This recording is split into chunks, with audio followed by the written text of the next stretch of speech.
Today we're talking about the most common complaints about the Samsung Galaxy A17 5G. I've been digging through user reports and long-term reviews, and there are 5 major red flags that you cannot ignore. As you will see, even if the A17 is a new smartphone, it's also a bit stuck in the past. Let's begin with the 5 major things people are complaining about. First, we have to talk about the brain of this phone. Samsung is still using the Exynos 1330 chipset. If that sounds familiar, it's because it's the exact same processor used in the A16 and in 2023's A14. We're talking about hardware from years ago being recycled into a brand new 2026 device. In a world where apps are getting heavier and software is getting more complex, this is quite unacceptable.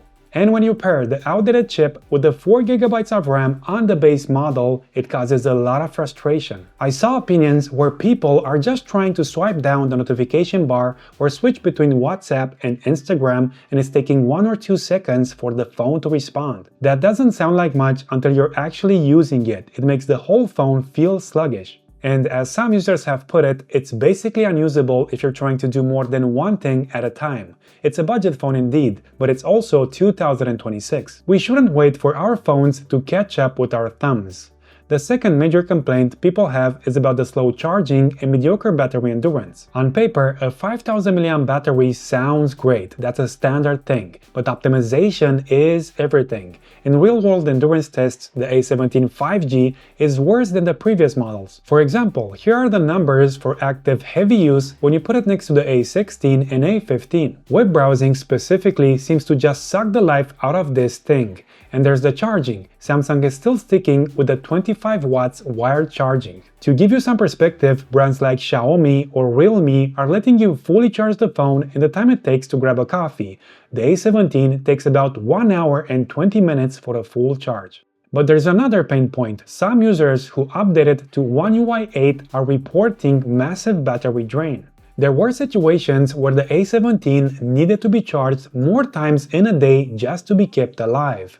The third major complaint is the old design. We've still got the Infinity U notch, that little teardrop at the top and some seriously thick bezels at the bottom. Most budget phones have moved to the sleek punch hole displays by now, but Samsung seems to stay stuck in 2019.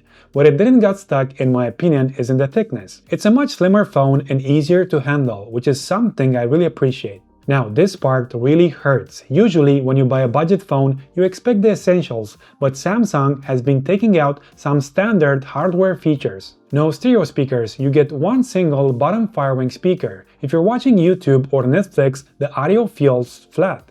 No headphone jack. Yep, it's gone. You need an adapter or Bluetooth buds. No eSIM support. This is a big one for 2026. A lot of people are moving to eSIM for travel or secondary lines, but the A17, not a single version has it. It feels like they're taking away the very things that make a budget phone practical.